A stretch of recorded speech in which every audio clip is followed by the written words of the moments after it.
The Colosseum, Rome. The year is 73 after the death of Christ, midday when the summer sun beats down on 50,000 spectators packed into stone seats that radiate heat like an oven. The roar of the crowd is deafening, a physical force that seems to shake the sand covering the arena floor. A woman stands alone in the center of the arena, chains hanging from her wrists and ankles. Her name is Lucia, age 19, daughter of a Roman senator who backed the wrong side in a recent political dispute. 3 days ago, she lived in a villa with marble floors and slaves who attended her every need. 2 days ago, soldiers came to her home and arrested her entire family on charges of treason. Yesterday, her father and brothers were executed quickly, which Roman law considered merciful for citizens of their class. But Lucia is not going to die quickly. She is going to be humiliated. She wears a thin tunic that has been soaked with water, making it transparent and clinging to her body. This is deliberate. Around her neck hangs a wooden placard with words painted in red, "Traitor's daughter who thought herself above Roman law." The crowd reads it and their roaring intensifies. They did not come here to see mercy. They came to see shame transformed into spectacle. 4 men enter the arena. They are not gladiators. They are not soldiers. They are actors from one of Rome's theatrical companies hired specifically for this performance. They carry props, a wooden throne, crude mockeries of imperial regalia, a whip made not to kill, but to mark. The crowd understands immediately what entertainment has been planned. Lucia does not yet know the specific details of what the next 3 hours will entail, but she understands the essential truth.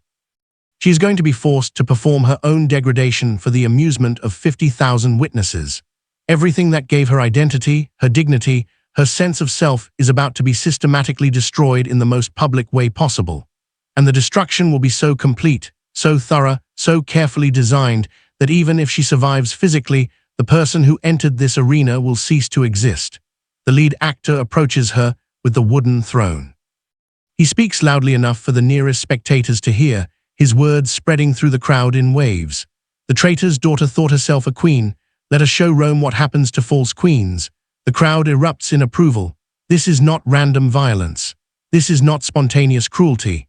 This is calculated, systematic, carefully choreographed public humiliation that Rome has refined into an art form over centuries. What happens to Lucia in the next 3 hours has been planned by officials, rehearsed by performers, designed to send specific messages to specific audiences. The Roman system of public humiliation was as sophisticated as their engineering, as brutal as their military conquests, and as enduring as their architecture. Here is what they never taught you about ancient Rome in history class. You know about the gladiatorial games, the chariot races, the bread and circuses that kept the population entertained. You know about Roman military conquests, their roads and aqueducts, their law codes that influenced Western civilization. You have seen romanticized versions of Rome in movies and television shows that focus on heroic figures and dramatic battles, but you've never learned about the systematic public humiliation rituals that Rome used to maintain social control. You have never heard about the deliberate protocols designed to destroy individuals so completely that their humiliations served as warning to entire populations. You have never discovered why Roman sources described these spectacles with the same clinical precision they used for describing engineering projects, as if destroying human dignity was simply another technical challenge to be solved efficiently. Tonight you will discover what Roman law prescribed for public humiliation and why these rituals were considered essential to maintaining order. How the practices were systematized with specific protocols documented in legal texts and administrative records. What Roman historians, philosophers, and officials wrote about the purposes and methods of public degradation. Why archaeological evidence confirms that humiliation spectacles occurred daily across the empire at massive scale. How survivors who recorded their experiences described psychological damage that modern trauma experts immediately recognize. If you want to understand the real history of Rome beyond the sanitized versions taught in schools, subscribe right now. Comment below telling me where in the world you are listening from, because these hidden truths about how empires maintain control deserve to reach every corner of the planet. The victims whose suffering was recorded in Roman sources deserve to have their experiences acknowledged rather than forgotten. Let us begin with what you thought you knew about Roman spectacles. then systematically dismantle those comfortable assumptions with evidence preserved in Roman sources for 2,000 years. The Romantic narrative tells us that Roman games were primarily about entertainment, spectacle, giving the masses what they wanted to keep them happy and docile.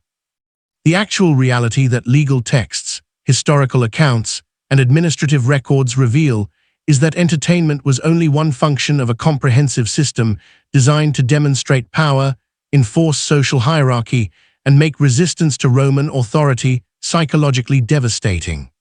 The scale of Roman public humiliation is difficult for modern people to comprehend. Rome at its height ruled approximately 50 million people across an empire spanning from Britain to Mesopotamia, from North Africa to the Rhine. Maintaining control over this vast territory with relatively limited military forces required sophisticated systems of psychological control. Public humiliation was not peripheral to Roman power, but central to it. The Colosseum in Rome, completed in 80 AD, could hold 50,000 spectators. But it was only the largest of hundreds of amphitheaters built across the empire. Every major city had facilities for public spectacles. Smaller towns had theaters or open spaces where humiliation rituals could be performed for local audiences. The infrastructure required to implement these systems empire-wide reveals their strategic importance to Roman governance.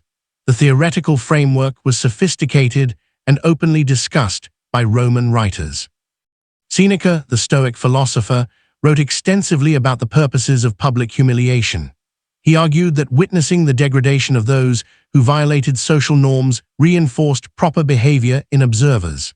Cicero, the orator and statesman, discussed how public spectacles created emotional bonds between the state and the population through shared experience of witnessing punishment.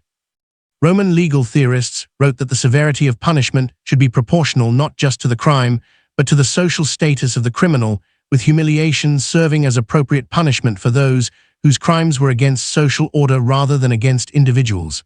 This reveals something crucial. The Romans thought deeply about why they humiliated people publicly. They analyzed it. They debated optimal methods. They wrote treatises about psychological effects. This was not sadism disguised as justice. This was social engineering implemented through carefully designed rituals. The legal framework established specific categories of humiliation for different crimes and different social classes. Roman law distinguished between citizens and non-citizens, between freeborn and freed, between upper and lower classes. The type of humiliation deemed appropriate varied based on these distinctions. A senator convicted of treason faced different humiliation than a freedman convicted of theft, which faced different humiliation than a slave convicted of rebellion. The system was precisely calibrated to enforce hierarchy. The economic framework made humiliation spectacles profitable. The Roman state did not bear all costs. Wealthy individuals sponsored spectacles to gain political favor and public recognition. Entrepreneurs bid for contracts to provide performers, animals, and victims. A sophisticated market existed for supplying everything needed for elaborate humiliation rituals. This created economic incentives for the system to expand rather than contract.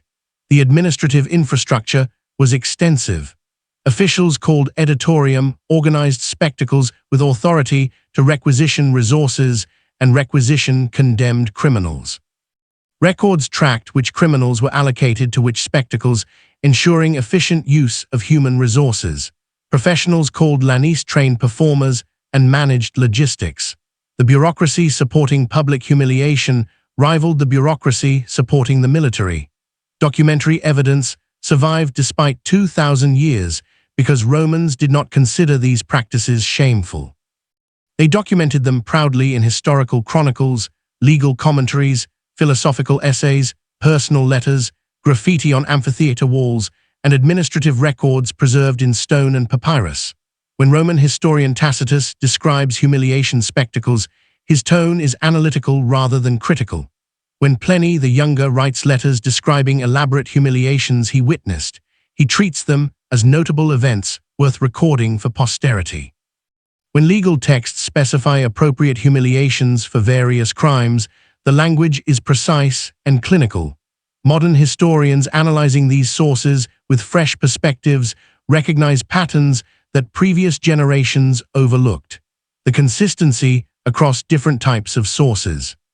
The systematic nature of the practices, the sophisticated reasoning behind design choices, all indicate that public humiliation was not incidental to Roman civilization, but fundamental to how Rome maintained control over its empire. The specific types of humiliation varied widely, but followed recognizable patterns. Forced performances, where victims were made to act out degrading scenarios. Exposure, where victims were displayed naked or nearly naked before crowds. Animal encounters, where victims faced beasts in ways designed to maximize terror and degradation rather than quick death. Mock ceremonies that parodied respected rituals to create maximum contrast between victims' current state and their previous status. Physical markings that permanently labeled individuals as having been humiliated. Sexual violations performed publicly to destroy not just the victim but their family's honor. Each type served specific purposes. Forced performances demonstrated that victims could be compelled to actively participate in their own degradation, showing absolute power of the state. Exposure destroyed dignity associated with privacy and bodily autonomy. Animal encounters created visceral spectacle that engaged audiences emotionally. Mock ceremonies used ritual forms that Romans respected to make the degradation more psychologically devastating through contrast. Physical markings ensured humiliation continued beyond the immediate event. Sexual violations destroyed family honor in cultures where honor was linked to sexual purity of women and sexual control of men. The sophistication reveals itself in details. Roman spectacle designers understood that effective humiliation required careful calibration. Too much violence resulted in death, ending the spectacle prematurely. Too little resulted in audiences feeling unsatisfied, defeating the purpose. The optimal humiliation maximized psychological damage and audience engagement while keeping the victim alive and conscious. They also understood that effective humiliation required appropriate targeting. Humiliating a slave who had no status to lose accomplished little. Humiliating a member of the upper classes who thought their status protected them accomplished much, demonstrating that no one was beyond the state's reach. The most effective humiliations involved victims whose fall from privilege was dramatic and visible. Roman sources reveal something darker still. The empire learned through experience. Early humiliation spectacles were relatively crude and improvised. Over centuries, the system became refined through systematic observation of what worked, what maximized psychological impact, what created the most lasting deterrent effect, what kept audiences most engaged. Romans answered these questions through experimentation and implemented improvements based on results. This was not primitive barbarism. This was sophisticated application of psychological principles discovered through empirical observation and refined through systematic implementation. The Romans pioneered techniques for destroying human dignity that modern research on psychological torture confirms are extraordinarily effective. They did this 2,000 years before modern psychology formally studied these mechanisms. Understanding this context is essential before examining individual cases, because it reveals that what happened to specific victims was not random cruelty or individual sadism, but calculated implementation of systems designed at the highest levels of Roman government, discussed by leading intellectuals, and maintained through elaborate infrastructure across an entire empire for centuries. Now let us examine what those systems looked like when applied to specific individuals whose names and stories were preserved in historical sources. We return to Lucia in the Colosseum in 73 AD, age 19, daughter of Senator Marcus Octavius, who supported a failed conspiracy against Emperor Vespasian. Her entire family has been condemned not just for treason, but for the arrogance of thinking they could challenge imperial authority. Lucia specifically has been selected for public humiliation because she represents the next generation that needs to learn absolute submission. The ritual that Lucia undergoes follows a pattern documented in multiple Roman sources describing similar spectacles.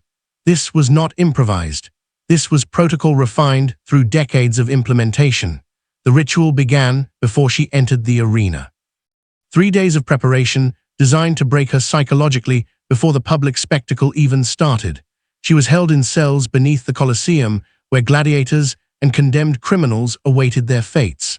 She was not harmed physically during these 3 days, but was subjected to constant psychological pressure. She could hear the roar of crowds above as other spectacles were performed. She could hear the sounds of animals in nearby cages growling and packing. She could hear screams from other prisoners.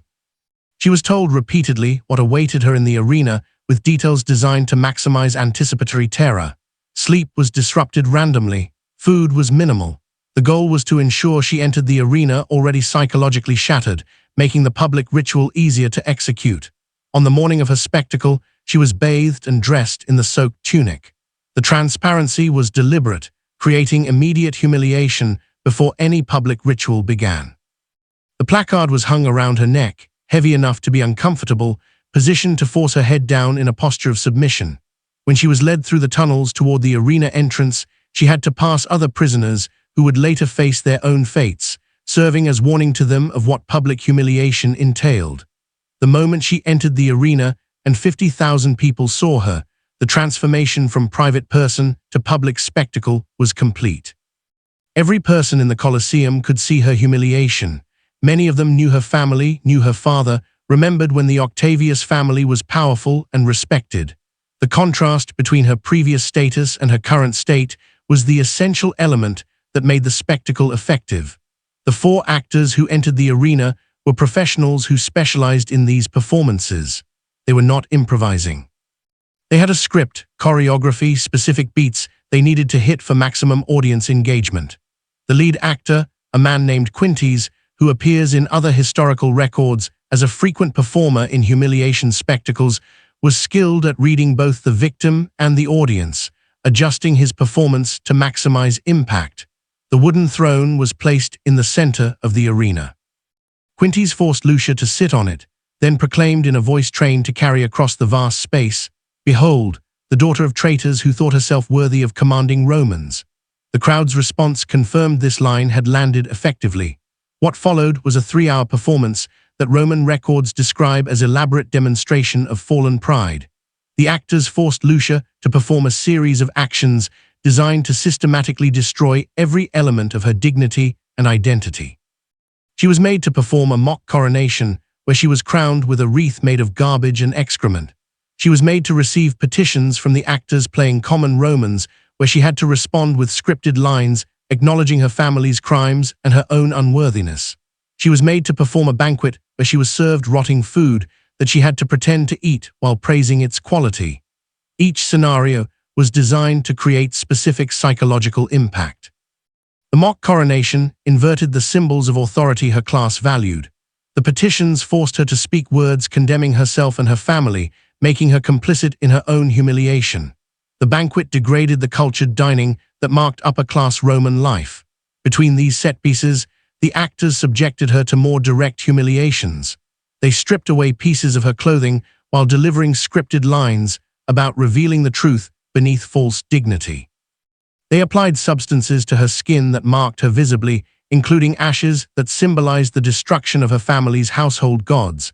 They forced her into positions of submission, making her kneel and prostrate herself repeatedly.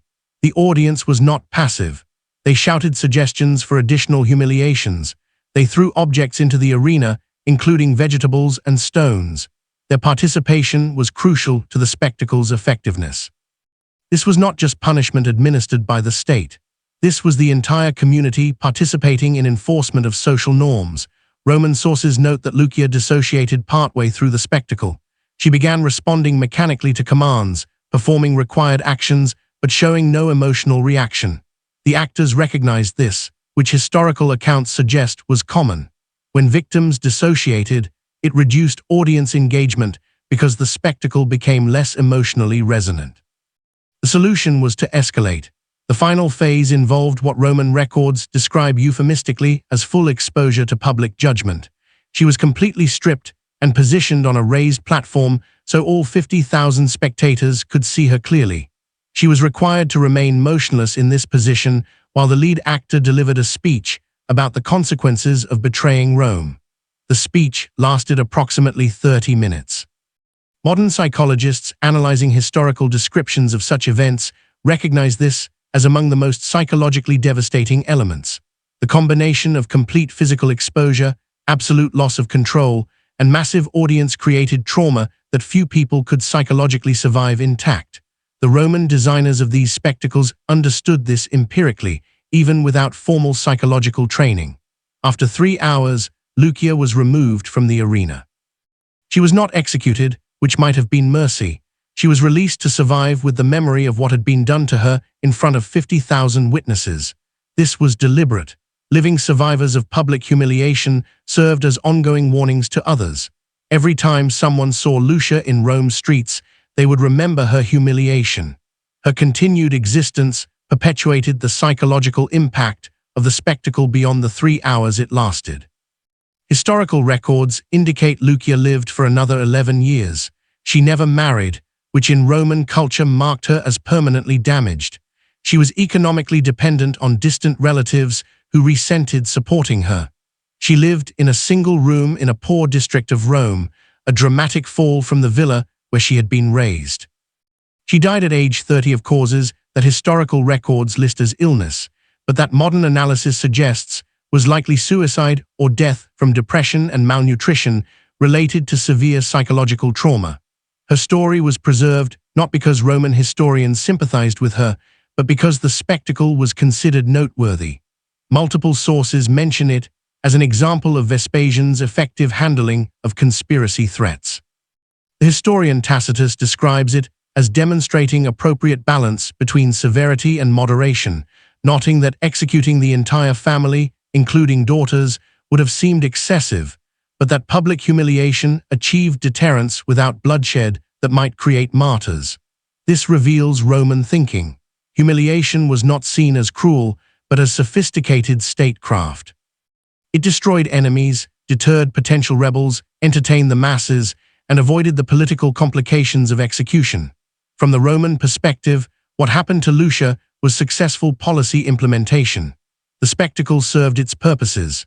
No major conspiracies threatened Vespasian's rule for years afterward.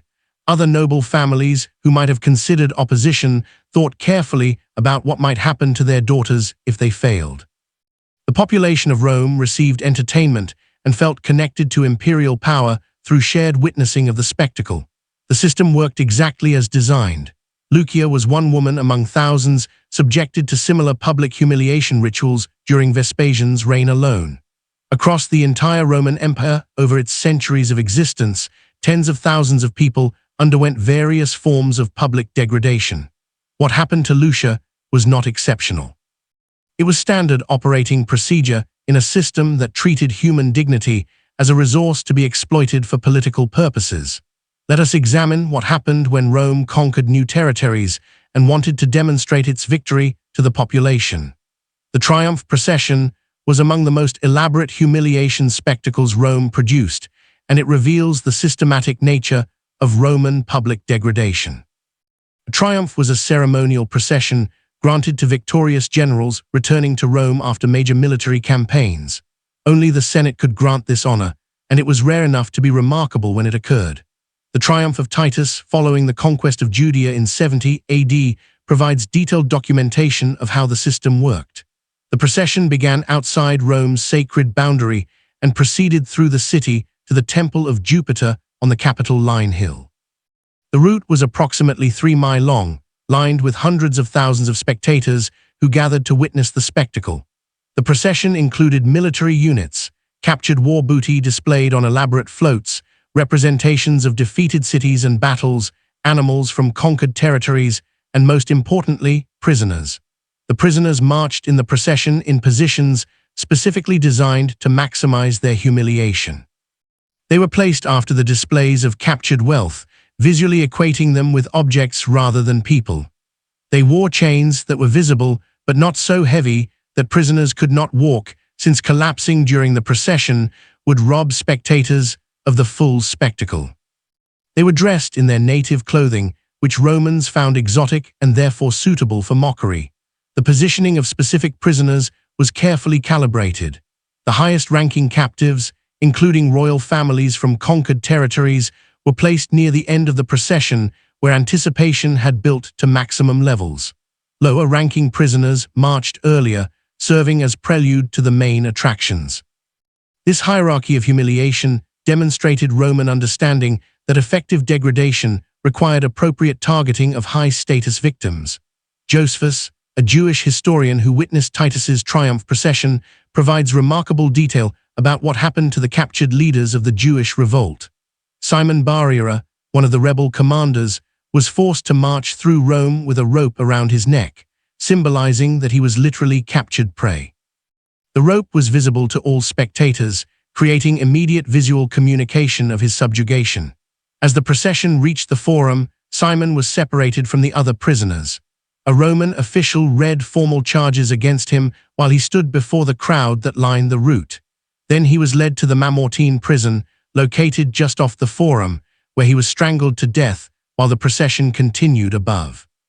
His execution was timed to coincide with the procession's climax, so the general receiving the triumph could announce to the crowd that Rome's enemy had just been executed below their feet. This timing was calculated for maximum psychological impact. The crowd's celebratory mood at witnessing imperial victory was amplified by news that one of the defeated leaders had just died. The execution location directly on the triumph route meant spectators stood literally above where death was occurring. The integration of execution into the larger spectacle demonstrated that death was subordinate to humiliation in Roman thinking. Killing Simon was less important than humiliating him first. Other high-status prisoners from the Jewish revolt were not executed, but were kept alive for further humiliation. Women from the royal Herodian family were forced to march in the procession wearing chains. Josephus records that they wept openly during the march, which spectators interpreted as appropriate acknowledgement of defeat. The visible emotional breakdown of high-status women served Roman purposes by demonstrating that even the most protected members of enemy societies could not maintain dignity under Roman power. Children of defeated leaders were also included in triumph processions. Their humiliation served specific purposes, demonstrating that resistance would endanger future generations, destroying bloodline continuity of enemy leadership, and creating particularly emotional spectacle, since watching children suffer engaged Roman audiences more intensely than watching adult men suffer. The systematic nature reveals itself in how triumphs were organized. The procession order was specified by tradition and law. The timing of various elements was choreographed for maximum audience impact. The visual presentation was designed to communicate specific messages. We conquered. We captured incredible wealth. We subjugated their people. We killed their leaders. We destroyed their future. Each element built on the previous to create comprehensive narrative of total victory. Roman sources describe how defeated peoples responded to being paraded through Rome. Many dissociated, walking mechanically through the streets while psychologically absent. Some actively resisted, refusing to walk and having to be dragged, which spectators found entertaining. Some attempted suicide before or during the procession, which Romans considered cowardice.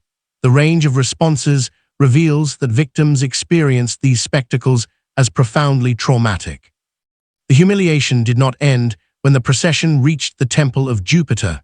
Prisoners who were not executed were often retained in Rome for future spectacles. They might be brought out for games at the Colosseum. They might be displayed at other public events. They served as ongoing reminders of Roman victory, living symbols of what happened to those who resisted Rome. Some prisoners from triumphs were eventually sold into slavery, creating a category of slaves whose previous high status made their current degradation more satisfying to Roman slave owners. Owning a former king or noble as household slave was a status symbol that reinforced both the owner's connection to Roman power and the comprehensive nature of Rome's victory over that prisoner's people. The triumph procession system was implemented across Rome's expansion from the 3rd century BC through the 3rd century AD. Hundreds of triumphs occurred during this period, meaning tens of thousands of prisoners experienced systematic public humiliation, while millions of Roman spectators witnessed these spectacles. This was not occasional cruelty, but regular policy that Romans considered essential to demonstrating the benefits of military conquest to their own population. The psychological impact on conquered peoples was documented by historians from those societies. Jewish sources described the trauma of witnessing their leaders paraded through Rome. Greek sources from various conquered cities describe similar experiences. Germanic tribes' oral traditions preserved memories of warriors subjected to triumph processions. The consistency across sources from different cultures confirms that Rome's systematic humiliation had lasting psychological impact on conquered peoples. The triumph procession also served economic purposes.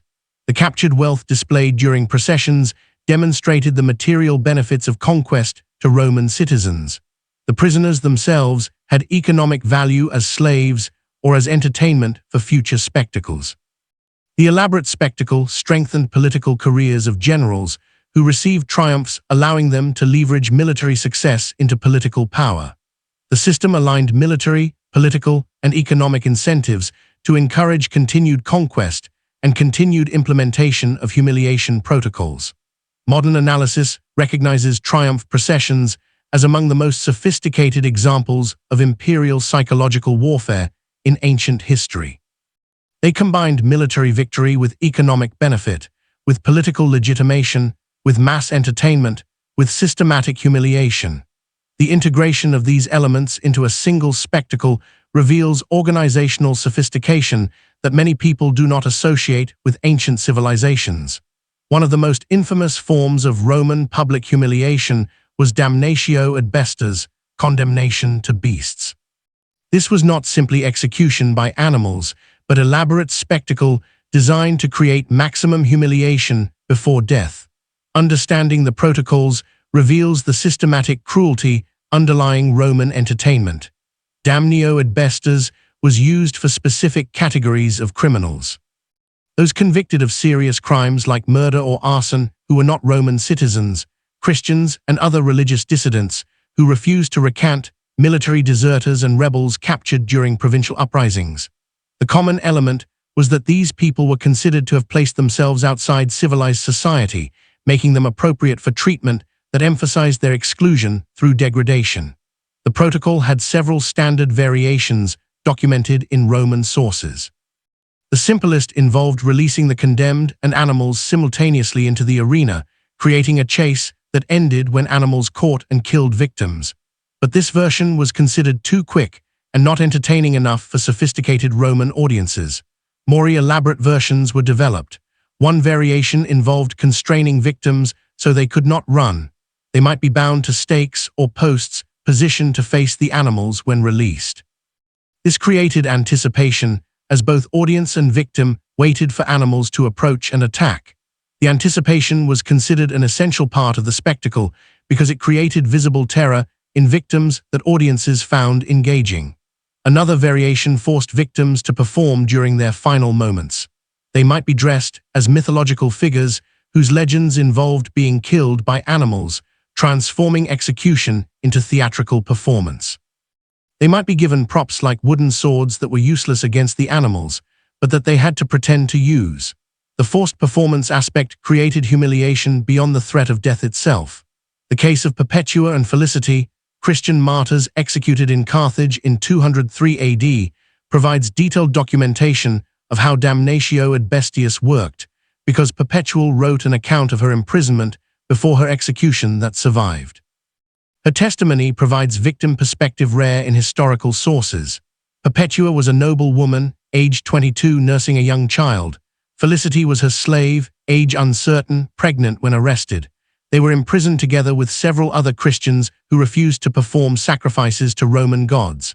Over several months of imprisonment, they were repeatedly offered freedom if they would simply make a token sacrifice, which they refused on religious grounds.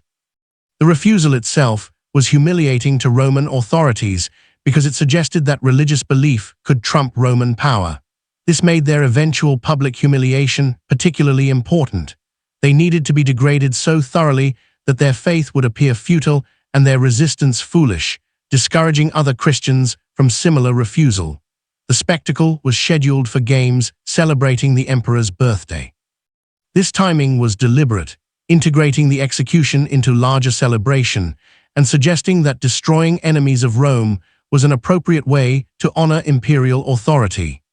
The condemned Christians were forced to dress in costumes associated with pagan religious practices they rejected, forcing them to participate in the very practices that led to their condemnation.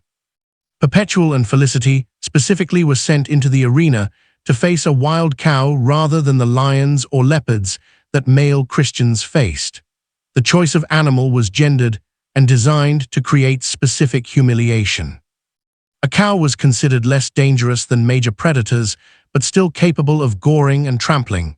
The selection communicated that women merited less attention than men, even in execution, while still providing violent spectacle for audiences. The women entered the arena dressed in nets, nearly naked, which immediately created humiliation before the animal was released.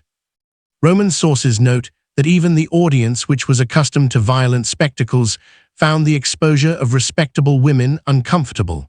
This suggests the degree of humiliation exceeded even Roman norms, which was apparently intentional to demonstrate what happened to those who rejected Roman authority.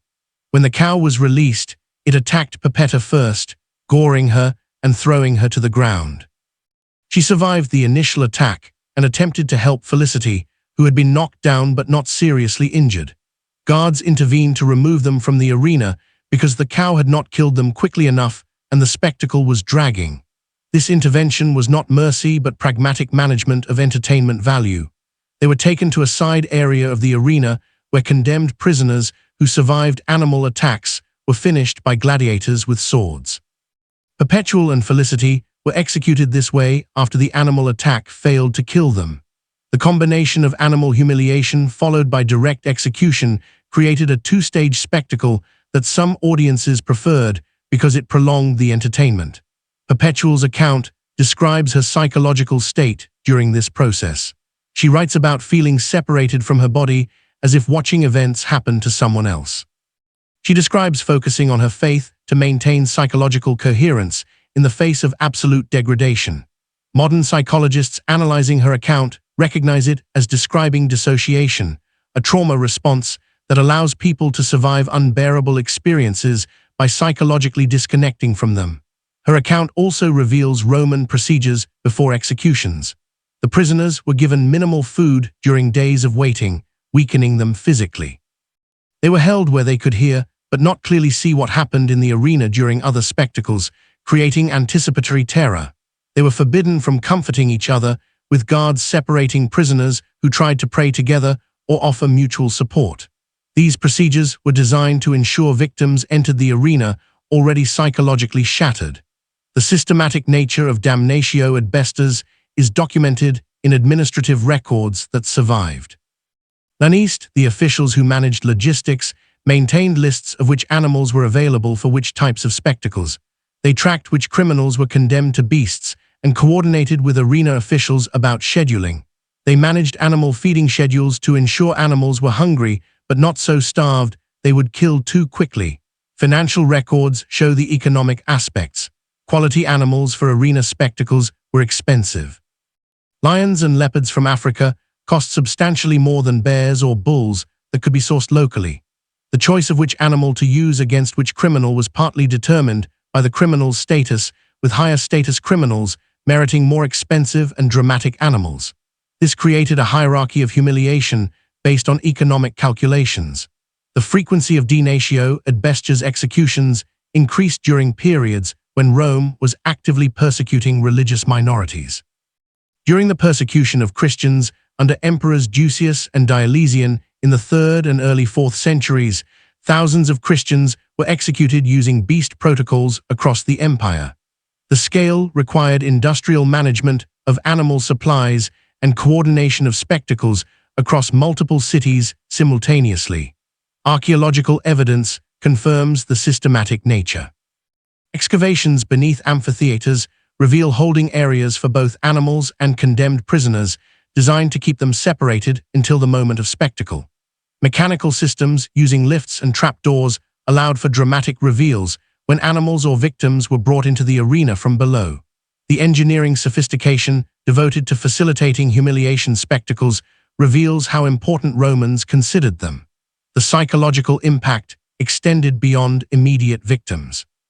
Watching someone be killed by animals in humiliating circumstances created terror in populations that might consider similar resistance. The spectacle communicated that Rome could reduce anyone to helpless prey, stripping away all dignity and civilization in their final moments. This message was particularly important for maintaining control over provinces that might otherwise rebel. Damnatio ad bestas continued as a practice until the Christian Emperor Constantine banned it in the early 4th century. Even then, the ban was not consistently enforced, and similar practices continued in various forms for centuries.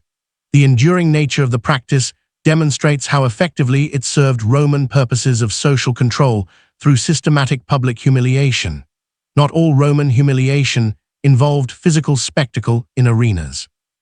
The infamia system created legal permanent degradation that followed individuals for life, destroying their status through official mechanisms that made their humiliation inescapable. Infamia was a legal designation that stripped individuals of certain rights and privileges while marking them publicly as degraded. Roman law specified numerous ways someone could incur infamia: conviction of certain crimes, engaging in dishonorable professions like acting or prostitution, bankruptcy, or being condemned in specific types of legal actions.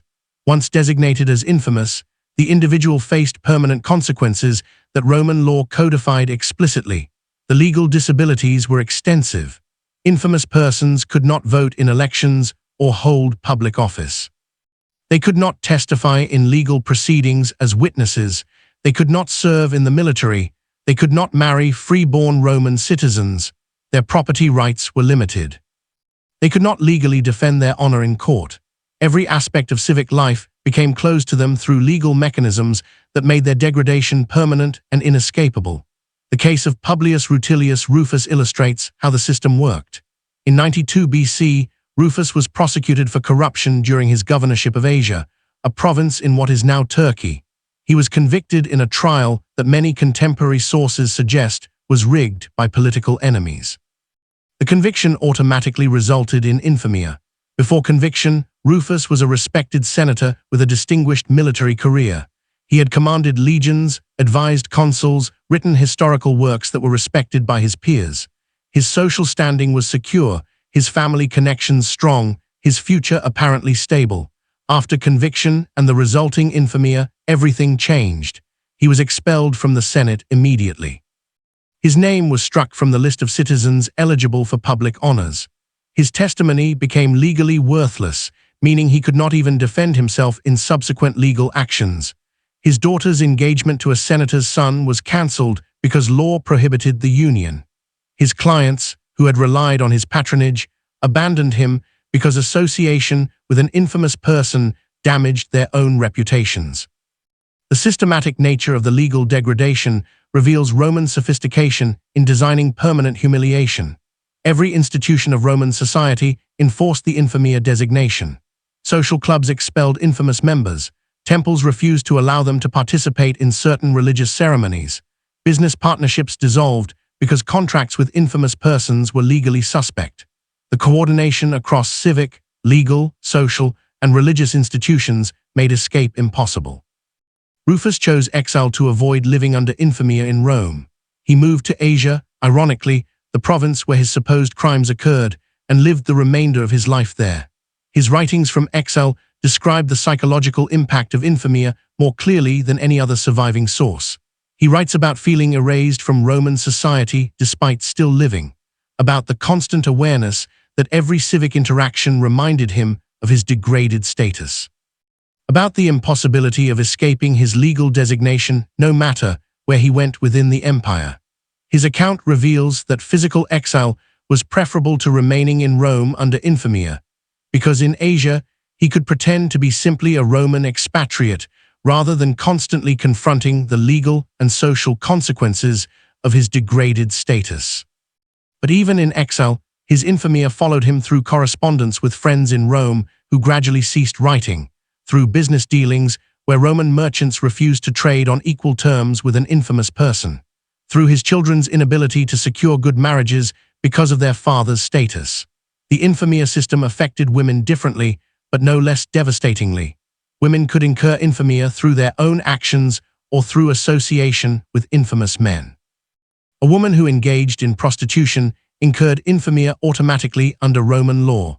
A woman convicted of adultery faced similar designation, but women could also become infamous through their husbands' or fathers' actions, suffering degradation for crimes they did not commit. The case, documented in legal texts, concerns a woman named Foix whose husband was convicted of embezzlement. Her husband incurred infamy through conviction.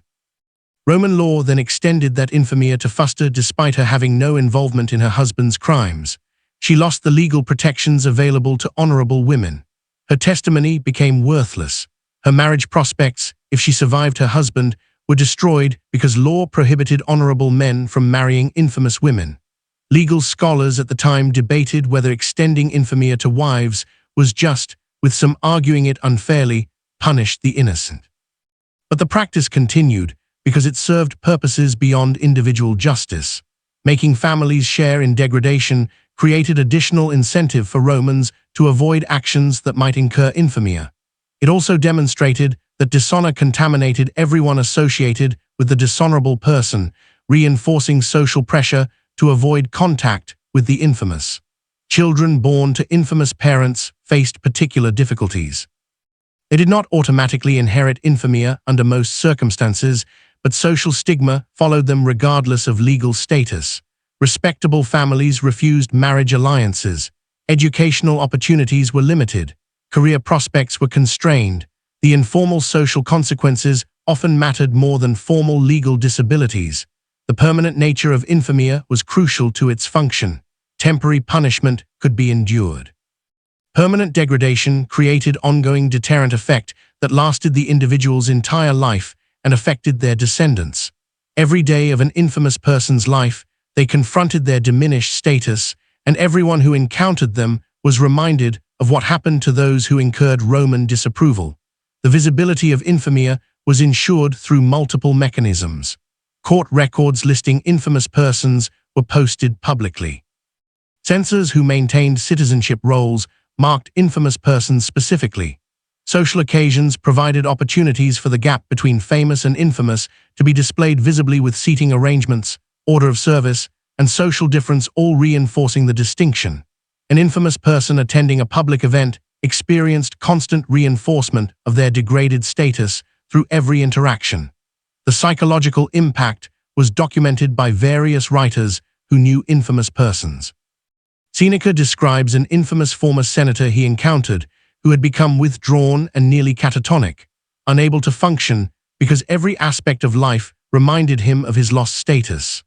Martial the Satist writes about infamous persons being so desperate to escape their designation that they would give everything they owned to anyone who could restore their honor, which of course no one could do because infamy was permanent under most circumstances. The system created its own category of suffering distinct from physical punishment. An infamous person could be physically healthy, economically stable, surrounded by family, and still experience profound psychological torment from their legal and social degradation. The Romans understood that destroying status and dignity could be as devastating as destroying the body, and they designed the infamy system to inflict that specific type of suffering systematically. The endurance of the infamy system throughout Roman history, from early Republic through late Empire, demonstrates its effectiveness at serving Roman purposes. It provided a mechanism for permanent humiliation that required no ongoing resources to maintain once implemented. It created lifetime deterrence to behavior Rome wanted to discourage. It reinforced social hierarchies by making the consequences of losing status visible and permanent. It was efficient, comprehensive, and devastating in ways that made it one of Rome's most sophisticated tools of social control. The gladiatorial games are familiar to most people as entertainment spectacle, but their function as systematic humiliation is less understood. Being forced to perform as a gladiator was among the most degrading fates possible in Roman society, and the system was carefully designed to maximize humiliation while providing entertainment. Gladiators occupied a paradoxical position in Roman culture. They were simultaneously celebrated and despised. Successful gladiators became famous, received gifts and adulation, were depicted in artwork and graffiti. Yet they were also infamous under Roman law, stripped of legal rights, considered morally contaminated by their participation in arena violence. This paradox was not accidental, but was deliberately maintained to serve Roman purposes. The case of Verres and Priscus, two gladiators who fought in the opening games of the Colosseum in 80 AD, illustrates how the system worked. Their fight was documented by poet Martial because it was considered notable, and the documentation preserves details usually lost. Both men were condemned criminals. Verres had been convicted of murder, Priscus of armed robbery. Under Roman law, they faced execution, but instead of simple execution, they were sold to a lutus, a gladiator school, where they would be trained to fight for public entertainment. This conversion from condemned criminal to arena performer served multiple purposes. It delayed their death while providing profitable entertainment. It forced them to develop skills in violence, and it marked them as infamous, stripping them of any remaining dignity. The training at the lutus was systematically designed to break them psychologically while developing their combat skills. They lived in cells barely large enough to lie down. They wore shackles at all times except during training. They received minimal food, just enough to maintain the strength needed for training. They were beaten for any failure to perform correctly. The Lannister who owned the lutus treated them as property worth only what entertainment they could provide. The training itself was humiliating because it forced them to become skilled at precisely the activity that society condemned them for. They learned to kill efficiently, to move gracefully while performing violence, to engage audiences emotionally. They were trained not just to fight, but to perform, to present their violence as entertainment. This transformation from person to performer was deliberately degrading. Before their first public appearance, Verres and Priscus underwent additional preparation designed to mark their transformation. They were dressed in costumes that identified them as specific types of gladiators. Verres was equipped as a securer, wearing a helmet that limited vision and made breathing difficult. Priscus was equipped as a retiarius, armed with a net and trident, but given minimal armor.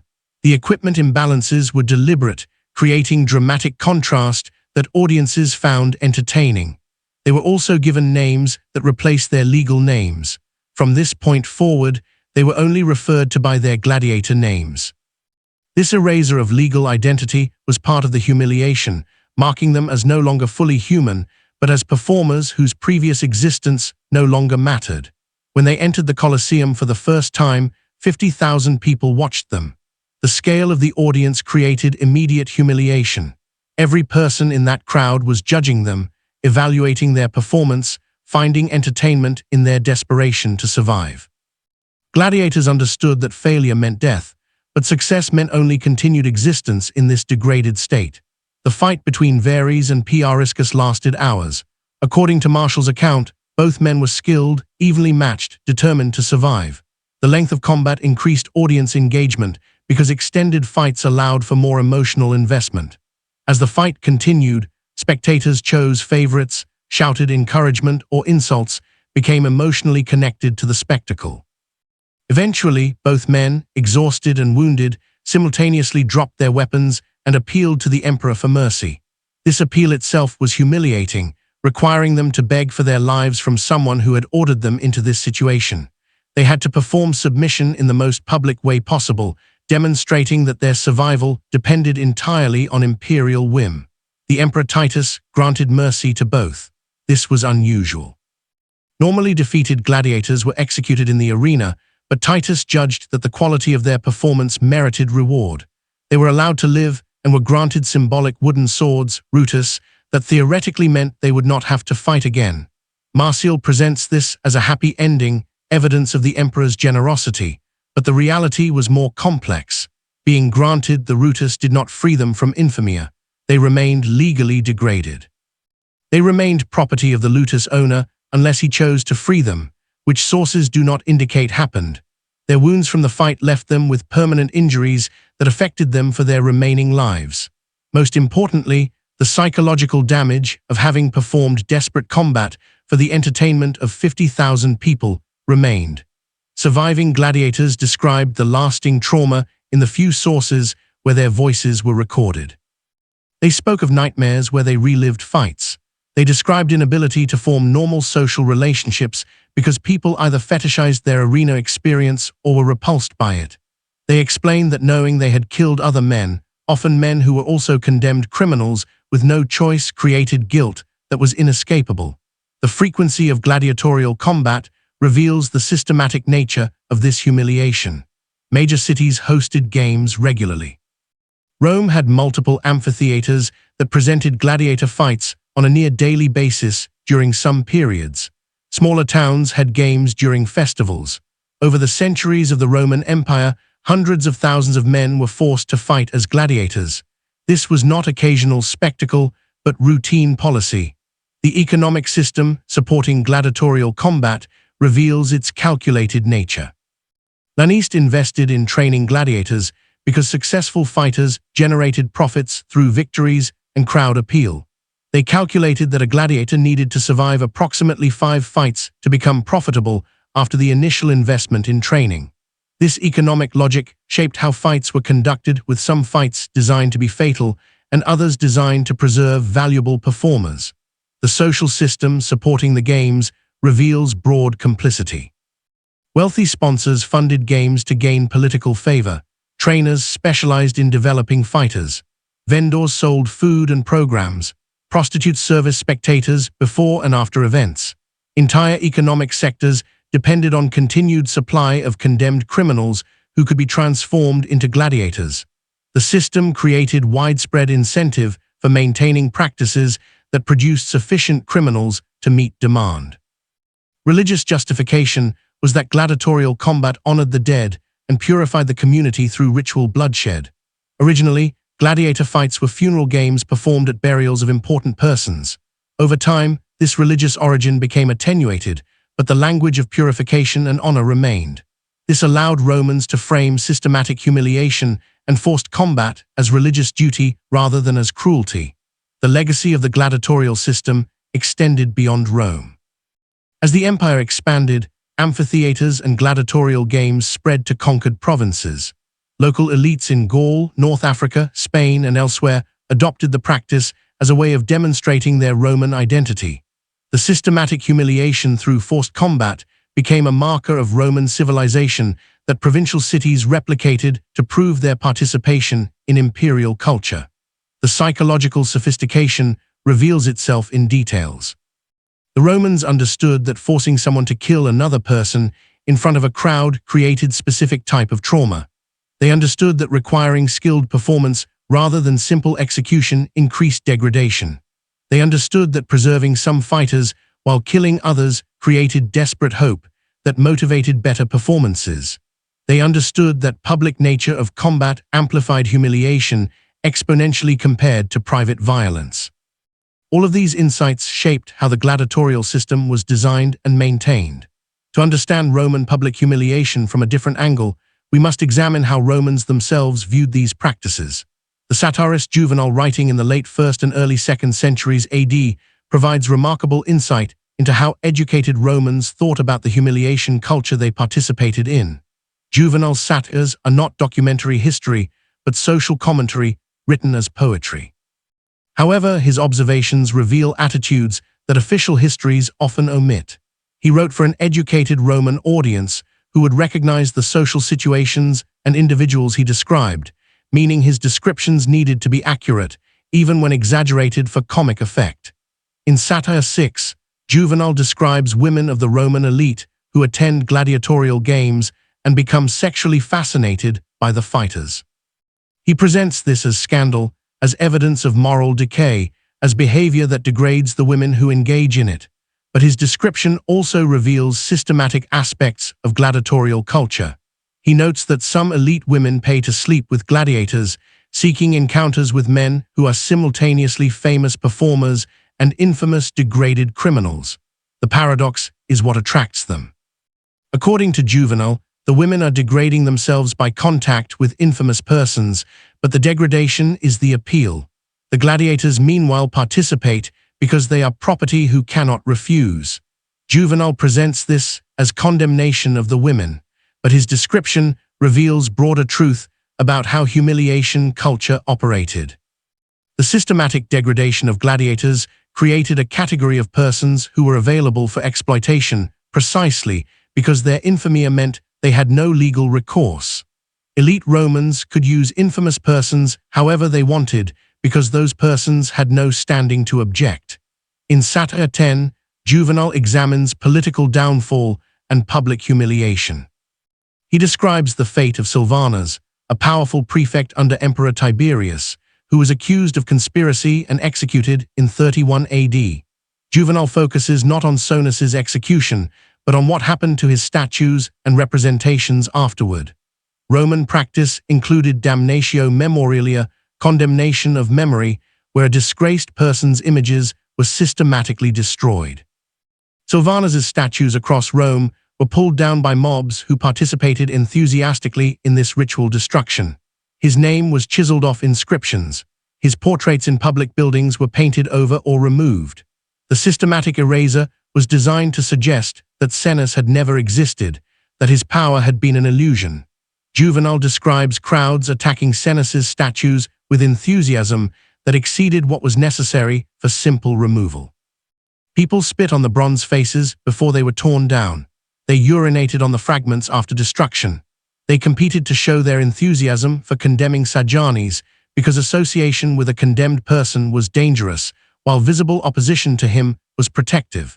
This reveals how public humiliation functioned as social control beyond the immediate victim. Every Roman who participated in destroying Senus's memory was performing their own loyalty to the emperor. Those who refused to participate marked themselves as potential sympathizers. The humiliation ritual forced mass participation, making every spectator complicit and thereby bound to the power structure that ordered the humiliation. In Satire 3, Juvenal describes the daily humiliations of being a client dependent on a wealthy patron.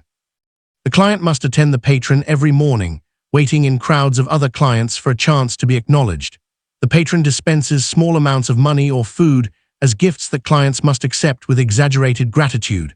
The client must laugh at the patron's jokes, applaud the patron's speeches, agree with the patron's opinions, all while knowing that the patron views clients as barely human.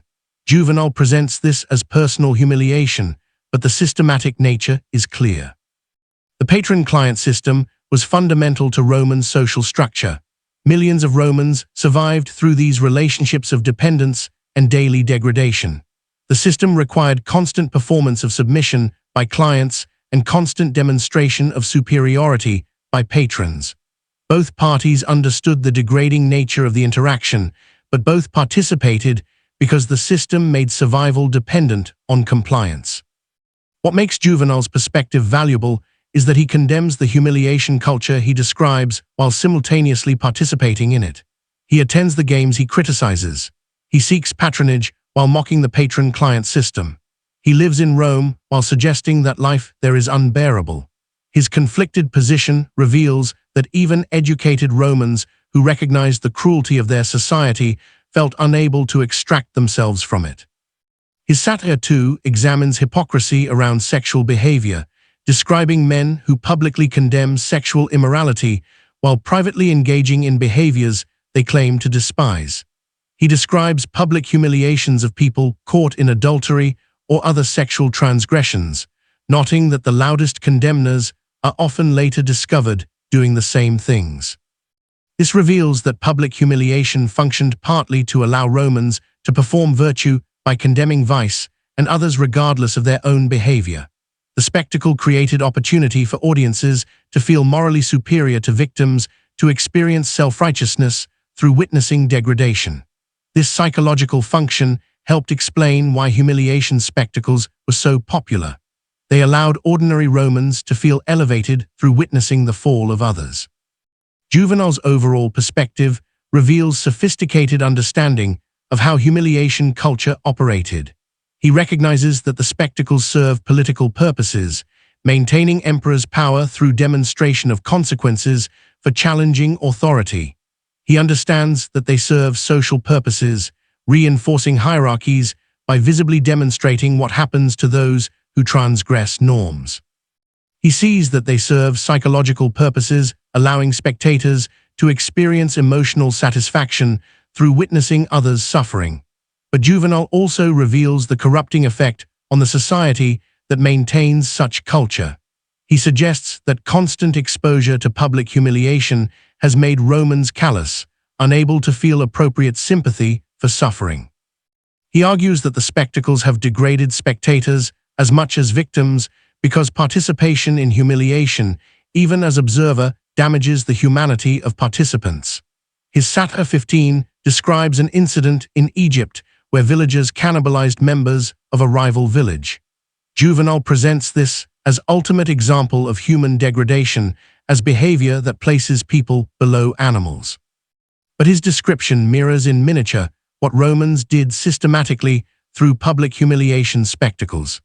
The same destruction of human dignity, the same reduction of persons to objects of violence, the same mob participation and cruelty all appear in both his Egyptian example and in the Roman practices he elsewhere describes.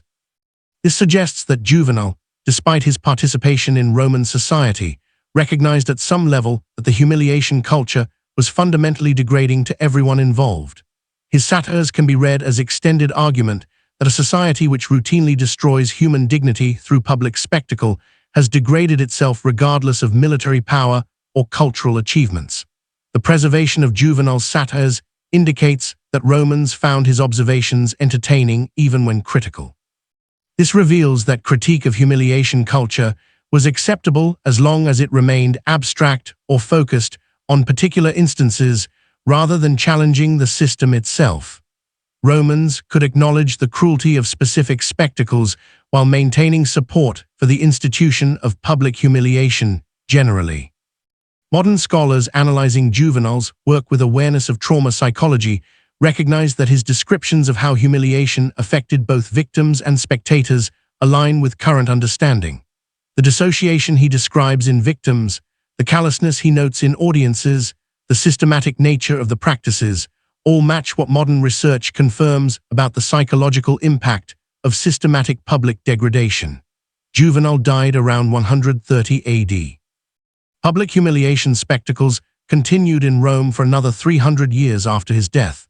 His critiques, preserved and read by subsequent generations of educated Romans, had no impact on ending practices he described. This demonstrates the self-perpetuating nature of humiliation culture. Even when people within the system recognize its cruelty and its corrupting effects, the institutional and economic and social forces maintaining it prove stronger than individual critique. Beyond textual sources, archaeological evidence provides physical confirmation of Roman public humiliation practices and reveals details that written sources omit. Modern excavations using scientific techniques have uncovered material evidence that transforms our understanding of the scale and systematic nature of these rituals. The excavation of the Colosseum and other amphitheaters has revealed sophisticated infrastructure designed specifically to facilitate humiliation spectacles. Beneath the arena floor, a complex system of chambers, tunnels, and mechanical lifts allowed for dramatic staging of spectacles.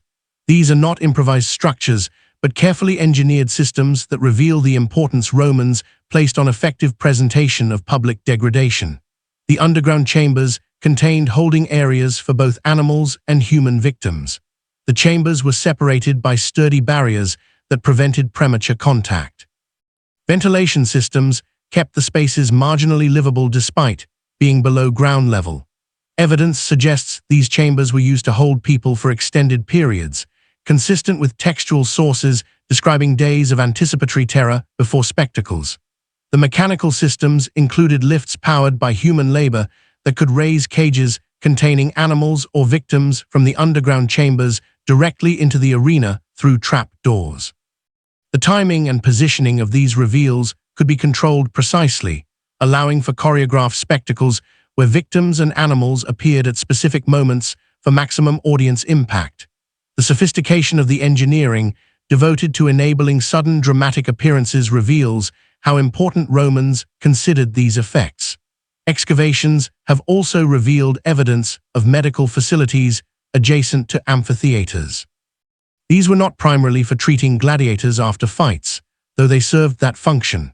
Analysis of medical waste and instruments found in these facilities suggests they were used to treat people injured during humiliation spectacles, when the goal was to keep victims alive for extended degradation rather than allowing quick death.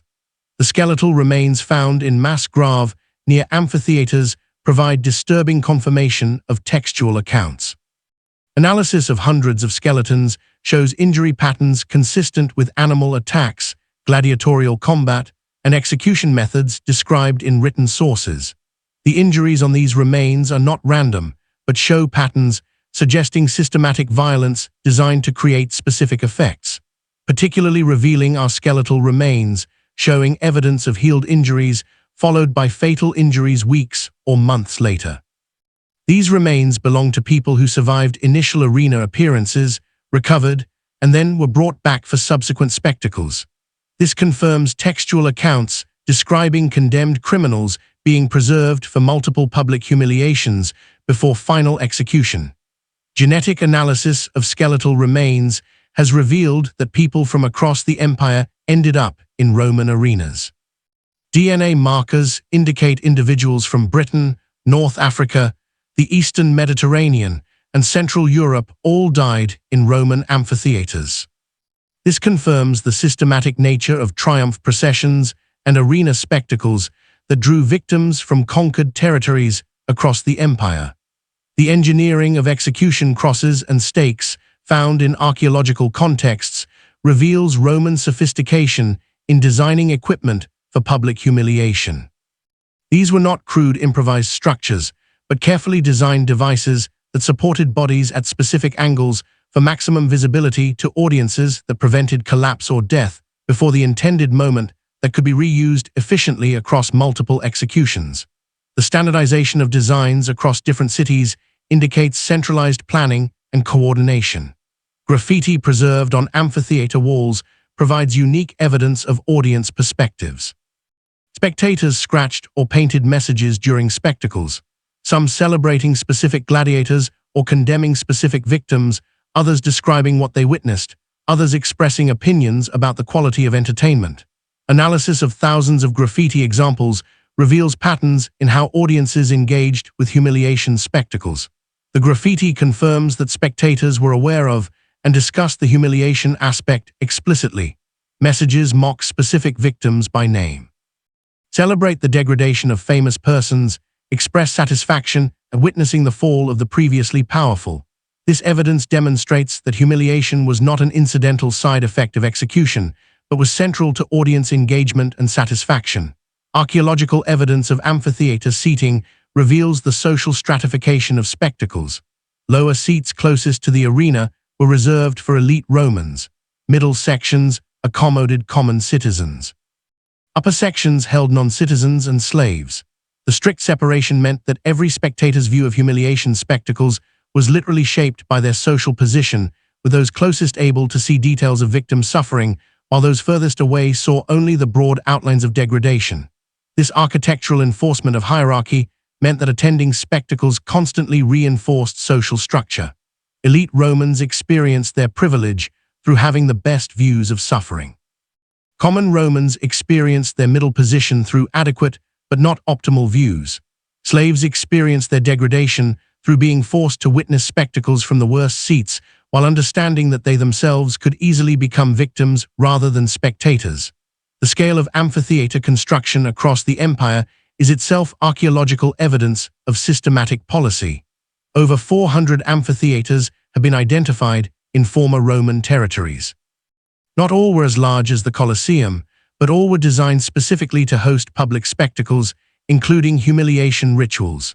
The empire invested enormous resources in building and maintaining this infrastructure, which it would not have done if public humiliation was not considered essential to governance. Economic evidence from archaeological sites confirms the profit mechanisms supporting humiliation culture. Vendor areas around amphitheaters show standardized layouts optimized for selling food, wine, and souvenirs to spectacle audiences. This commercial infrastructure indicates that spectacles were not just political events, but entertainment industry generating significant economic activity. The economic incentives created by this industry helped perpetuate the humiliation practices that drew audiences. Excavation of wealthy Roman homes has revealed artwork depicting arena spectacles, including mosaics showing specific gladiators, paintings representing triumph processions, sculptures of defeated enemies in submission poses. This private art in elite homes demonstrates that humiliation spectacles permeated Roman culture beyond the immediate events. The images served as ongoing reminders of Roman power and of the consequences of challenging that power. The preservation of human remains with specific injury patterns in contexts suggesting respectful burial indicates that some victims of public humiliation were later claimed by relatives and given proper burial. This shows that families maintained connection to condemned relatives despite the public degradation, suggesting that social stigma was not always absolute and that some Romans maintained humanity even within a dehumanizing culture. Analysis of tool wear patterns on execution devices reveals frequency of use. Crosses and stakes show wear consistent with being used multiple times per week over extended periods. This physical evidence confirms textual accounts describing daily or near-daily executions and humiliation spectacles in major cities during certain periods. The scale implied by the physical wear patterns is staggering and confirms that public humiliation was routine rather than occasional. Material evidence of resistance has also been found. Graffiti in holding cells beneath amphitheaters includes messages of defiance, prayers to various gods, statements of innocence, curses against captors. These messages, preserved for 2,000 years, provide direct testimony from victims about their psychological states before being subjected to public humiliation. The messages reveal terror, desperation, anger, and occasional defiance, humanizing people whom Roman culture was designed to dehumanize. The archaeological evidence transforms our understanding by providing material confirmation independent of textual sources. While texts could theoretically be exaggerated or biased, physical remains do not lie. The skeletal injuries, the architectural systems, the widespread infrastructure, the material culture, all confirm that Roman public humiliation occurred at massive scale with sophisticated organization exactly as textual sources describe. Understanding individual cases reveals human cost. Understanding system infrastructure reveals how such practices became normal, accepted, and maintained across an empire for centuries. The Roman system for public humiliation required infrastructure at multiple levels. Legal infrastructure included specific laws defining which crimes merited, which forms of public degradation, specifying procedures for trials and sentencing, establishing authority chains for organizing spectacles, and creating the legal category of infamia that made certain persons subject to permanent humiliation. This legal framework made systematic humiliation, not random violence, but lawful procedure. Administrative infrastructure managed the logistics. Officials called edita monarm had legal authority to organize spectacles, including power to requisition condemned criminals from prisons and to coordinate with officials controlling animals and equipment. Clerks maintain records tracking which criminals were scheduled for which spectacles, ensuring efficient use of human resources. Financial officers managed budgets for spectacles, allocating resources for construction, equipment maintenance, and purchasing animals or other necessary supplies. Physical infrastructure included the 400-plus amphitheaters built specifically to host public spectacles. The engineering sophistication of these structures, with their underground chambers, mechanical systems, and carefully planned sightlines, demonstrates the importance Romans placed on effective presentation of public humiliation. Cities also maintained prisons near amphitheaters where condemned persons awaited their public degradation. Economic infrastructure created financial incentives supporting the system. Wealthy sponsors funded spectacles to gain political advantage and public recognition. Vendors profited from selling goods to spectators. Lanists, who owned gladiator schools, generated income from training and renting fighters. Animal suppliers profited from capturing and transporting beasts. Construction contractors built and maintained amphitheaters. An entire economic sector depended on continued demand for public humiliation spectacles. Training infrastructure ensured consistency. Lanists trained not just gladiators, but also personnel who managed spectacles. Executioners developed specialized skills in prolonging suffering, without causing immediate death. Actors learned to perform in humiliation spectacles. The standardization of techniques across the empire reveals systematic training rather than improvised local variations. Communication infrastructure enabled coordination. The Roman road system and postal service allowed for orders from central authority to reach provinces efficiently. Reports from provincial governors described local spectacles to emperors, allowing central government to monitor implementation of humiliation policies. This communication ensured that practices remained consistent with imperial wishes rather than fragmenting into purely local customs. Religious infrastructure provided ideological justification. Priests interpreted spectacles as sacred offerings to gods. Philosophical schools developed arguments explaining why public humiliation served moral purposes. Educational systems taught children that witnessing degradation of criminals was appropriate and beneficial. This ideological superstructure made the practices seem natural and necessary rather than constructed and optional. The integration of these various infrastructures created a self-reinforcing system where each element supported and strengthened the others. Legal authority provided legitimacy. Administration ensured efficiency. Physical structures enabled implementation. Economic incentives motivated participation. Training maintained standards. Communication coordinated action. Religion justified everything.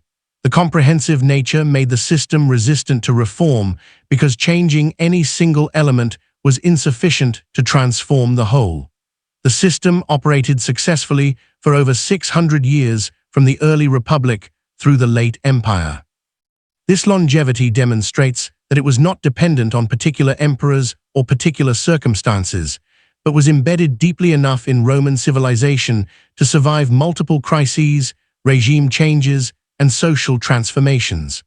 Public humiliation was not peripheral to Rome, but central to how Rome functioned as a society and as an empire.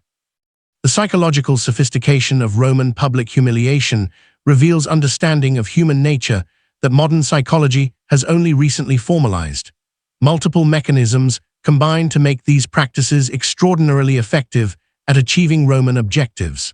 Public nature was foundational to psychological impact. Romans understood that being degraded in front of massive audiences created qualitatively different trauma than private suffering.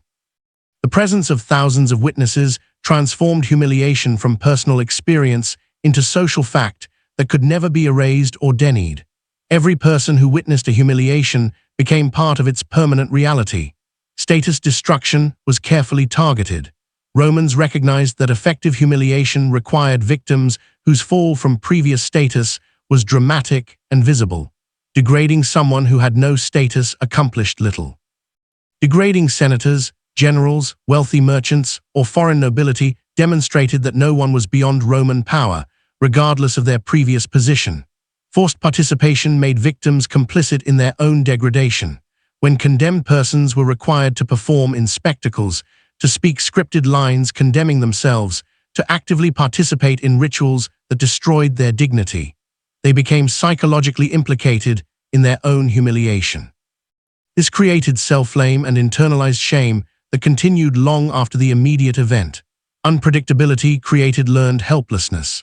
Victims in prison awaiting spectacles did not know when their turn would come or what specific form their humiliation would take.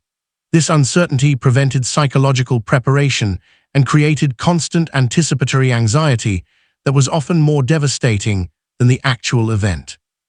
Once in the arena, victims could not predict what would happen next, preventing any sense of control. Duration was calibrated for maximum impact. Spectacles lasting hours rather than minutes allowed for escalating humiliation that broke victims down progressively. Each stage prepared the victim for the next by eroding psychological defenses incrementally. The extended duration also increased audience investment since they became emotionally engaged with the unfolding spectacle. Audience participation transformed spectators into active components of humiliation. When crowds shouted insults, threw objects, or suggested additional degradations, they became perpetrators rather than observers. This participation bound spectators to the system by making them complicit. It also created peer pressure, where refusing to participate marked one as potentially disloyal. Violation of cultural values maximized psychological damage. Romans designed humiliations to target whatever the victim's culture valued most. For peoples who valued warrior masculinity, humiliations emphasized weakness and submission. For cultures emphasizing female modesty, humiliations involved public exposure. The customization showed sophisticated understanding that effective humiliation required exploiting specific cultural vulnerabilities. Permanent marking ensured lasting impact, whether through infame's legal consequences, through physical scars, through traumatic memories that prevented normal functioning, or through social stigma that followed survivors. Roman humiliation created effects that persisted long after immediate events ended. This permanent damage served as ongoing warning to others considering resistance. Creation of witnesses served strategic purposes beyond immediate entertainment. Everyone who witnessed a humiliation spectacle became a carrier of information about what Rome did to those who challenged authority. These witnesses spread accounts to friends and family, multiplying the deterrent effect far beyond the amphitheater. Systematic nature prevented adaptation. If humiliation practices had been consistent and predictable, victims might have developed psychological defenses or coping strategies. But Romans varied the specific forms while maintaining the essential degradation, preventing anyone from knowing exactly what to expect. This variation made psychological preparation impossible. Modern trauma psychology confirms that Roman practices incorporated precisely the mechanisms that research identifies as most psychologically devastating. The Romans discovered through empirical observation what took modern science centuries to understand through controlled research. The immediate legacy of Roman public humiliation spread throughout the Mediterranean world and beyond. As Rome's cultural influence extended far past its military borders, even societies that successfully resisted Roman conquest often adopted Roman practices, including systematic public degradation, recognizing their effectiveness for social control. Medieval Europe inherited Roman legal traditions, including the infamia system. Church law incorporated similar concepts of permanent legal degradation for certain categories of sinners. Secular law maintained public humiliation as standard punishment for various crimes. The continuity reveals that Roman innovations in systematic degradation became embedded in Western legal tradition. The spectacle culture continued in modified form. Medieval public executions shared many characteristics with Roman arena spectacles: carefully staged performances, large audiences, extended duration, religious justification, combination of execution with humiliation. The methods changed, but the underlying logic remained Roman. Islamic civilizations that conquered former Roman territories also absorbed some practices. While Islamic law prohibited some Roman-style spectacles, public humiliation remained accepted punishment for certain crimes. The influence was not complete adoption, but adaptation of Roman techniques to Islamic legal and religious frameworks. Byzantine Empire, the direct continuation of Roman power in the East, maintained many practices with modifications reflecting Christian influence. Public humiliation continued as standard punishment, though the religious justification shifted from pagan to Christian terms. The infrastructure of amphitheaters was gradually converted to other uses, but the culture of public degradation persisted through other venues. The long-term psychological impact on populations subjected to centuries of systematic public humiliation is difficult to measure, but likely significant. Cultural attitudes toward authority, toward public spectacle, toward acceptable treatment of criminals and social deviance all may have been shaped by Roman normalization of public degradation. The effects potentially transmitted across generations through cultural learning even after the specific practices ceased. Archaeological evidence provides material traces of legacy. Roman amphitheaters scattered across former empire remained as physical reminders of what Rome did. Some were repurposed for other uses. Some fell into ruin, but all served as monuments to systematic humiliation that occurred within them. The architectural legacy kept memory alive even when cultural practices changed. Genetic evidence from skeletal remains shows demographic impacts. The movement of condemned persons from conquered territories to Roman arenas for public humiliation created patterns of genetic mixing visible in modern populations. This biological legacy persists in descendants of people whose ancestors were subjected to or witnessed Roman public degradation. Artistic and literary legacy ensured cultural memory. Roman descriptions of humiliation spectacles influenced subsequent art and literature across Western civilization. The imagery of arena combat, of triumph processions, of public degradation appeared repeatedly in art and writing for centuries after Rome fell. This cultural transmission kept Roman methods in collective memory. The normalization of systematic humiliation as entertainment created precedent that influenced how subsequent societies approached punishment and spectacle. The idea that destroying human dignity could be appropriate public entertainment, that watching suffering was acceptable recreation, that degradation could serve legitimate social purposes. All these concepts became embedded in Western thought partly through Roman example. Perhaps the most disturbing legacy is philosophical and ethical. Roman intellectuals developed sophisticated justifications for public humiliation that influenced subsequent moral philosophy. Arguments about the purposes of punishment, about the relationship between individual suffering and social benefit, about the appropriate role of public spectacle and governance, all drew on Roman precedents. Some of these arguments continue to influence modern debates about criminal justice and about the proper bounds of state power.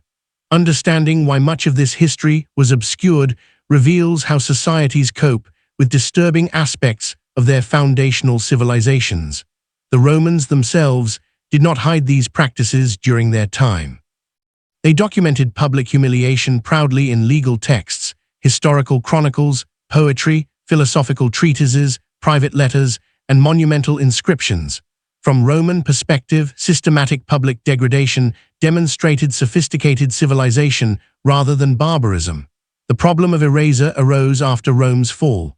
Christian writers who preserved Roman texts faced uncomfortable tension.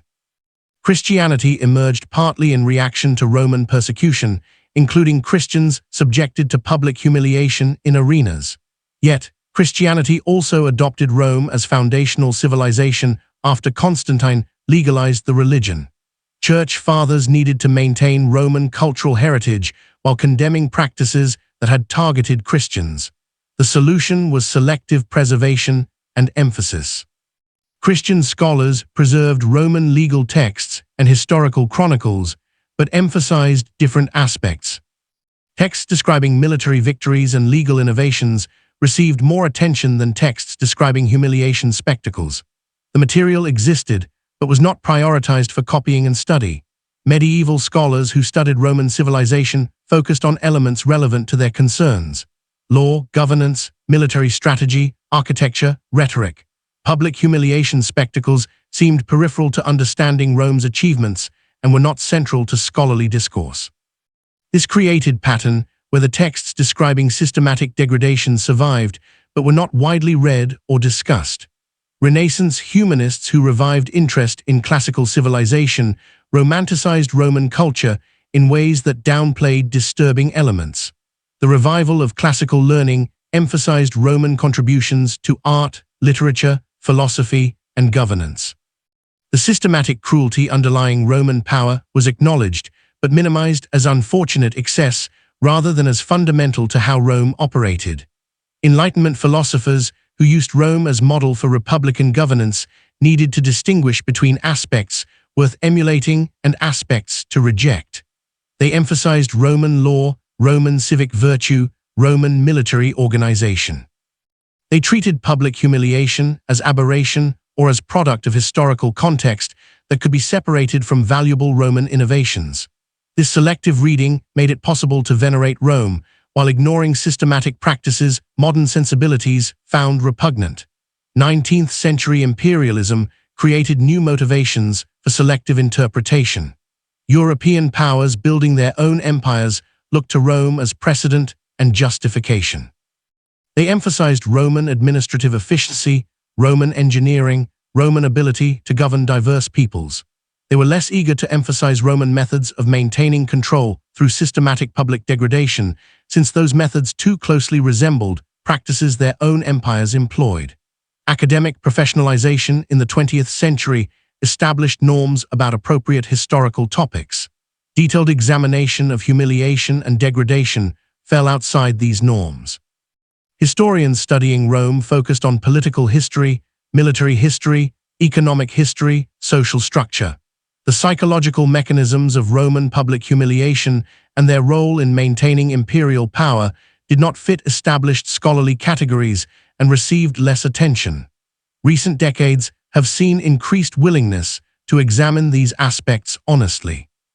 Historians influenced by trauma studies, by critical approaches to power, and by interdisciplinary methods have begun analyzing Roman public humiliation as central rather than peripheral to understanding how Rome functioned. The sources were always available.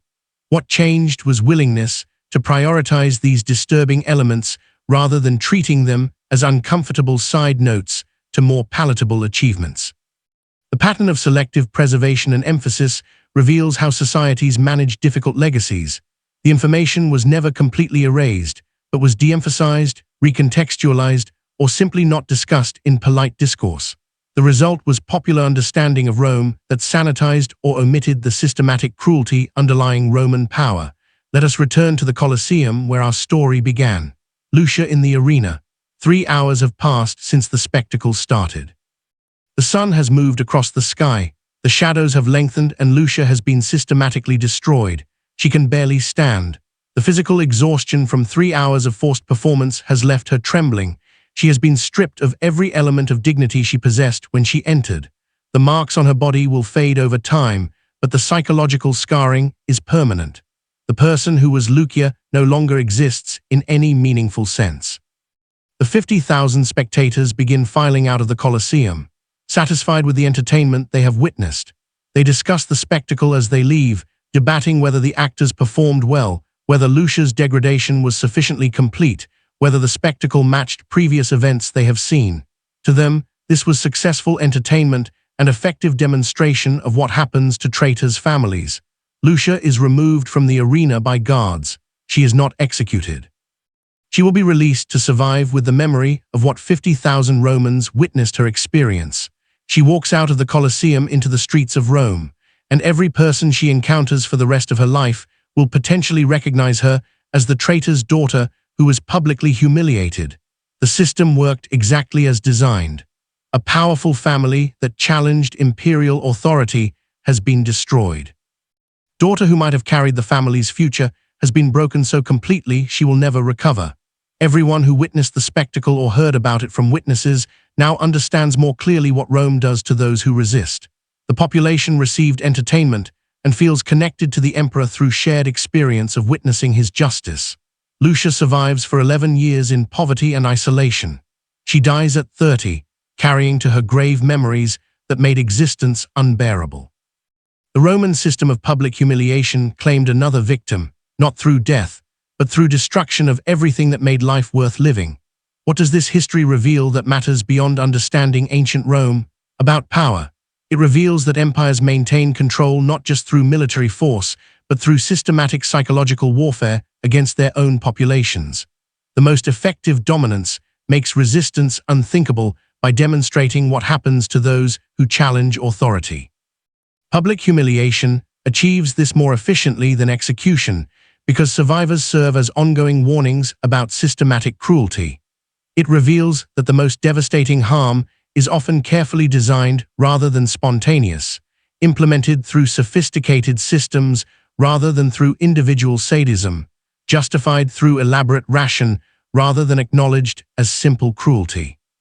When societies create infrastructure for degradation, train professionals to implement it, write laws codifying it, and develop philosophies justifying it, the capacity for harm becomes limitless. About entertainment and spectacle, it reveals that humans can be conditioned to find entertainment in suffering when cultural systems normalize such responses. Roman audiences were not inherently more cruel than modern people. They were products of a culture that had systematized degradation and presented it as legitimate entertainment. The ease with which this occurred suggests disturbing truths about human psychology and social conditioning, about legal systems. It reveals that law can be used to create permanent categories of degraded persons whose humiliation is not just permitted, but mandated. The infamia system showed how legal mechanisms can strip dignity more comprehensively than physical punishment. Modern legal systems inherited Roman frameworks, and some modern practices of legal degradation traced directly to Roman precedents about historical memory. It reveals that societies selectively preserve and emphasize aspects of their past that fit comfortable narratives while downplaying or ignoring disturbing elements. Rome's legacy in Western civilization emphasizes law, governance, engineering, literature. The systematic public humiliation that was equally central to Roman civilization receives far less attention because acknowledging it complicates the narrative of Rome as foundation of Western civilization about trauma. It reveals that psychological damage can be as devastating as physical injury and often more lasting.